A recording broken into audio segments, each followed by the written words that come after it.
Windy, the weather word across South Florida, and as this squall line works in across the Treasure Coast, we've had some reports of winds almost 45 miles an hour in Vero Beach at the airport in the last about 45 minutes. That line continues to move across South Florida. Severe thunderstorm watch, as Shannon mentioned, in effect for almost all areas, with the exception now of Okeechobee County. It could be discontinued soon for other areas around Indian River County and St. Lucie County as that leading edge is starting to pull away off the coastline. You notice there hasn't been much in the way of rainfall across coastal Palm Beach County or Palm Beach County across the entire county, but that will change as we head into the early evening hours. There's that squall line as it pushes across, and we had an earlier tornado watch that was downgraded in the last about hour and a half as the storms are continuing to weaken as they push closer, but very windy, and those winds will start to pick up in Palm Beach County first in Belglade in the next hour as this line, and this is the leading edge, that squall line pushes into Belglade and then eventually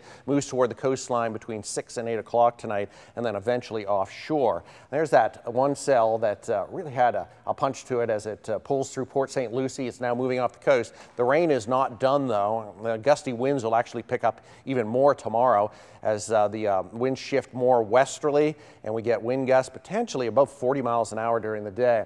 Current temperatures are in the 70s, and you can see more rain that is working in around the lake that we'll keep an eye on now. There are enhanced risk from the Storm Prediction Center was also downgraded to a slight risk for severe weather.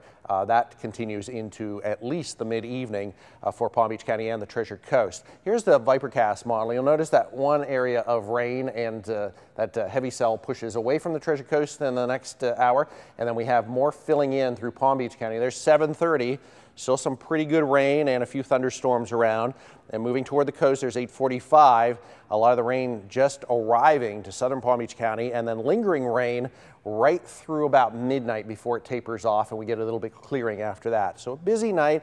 The good news is that the trend in the last couple of hours has been for weakening storms, but we're still looking at some gusty winds and some big downpours in spots through the next 2 to 4 hours.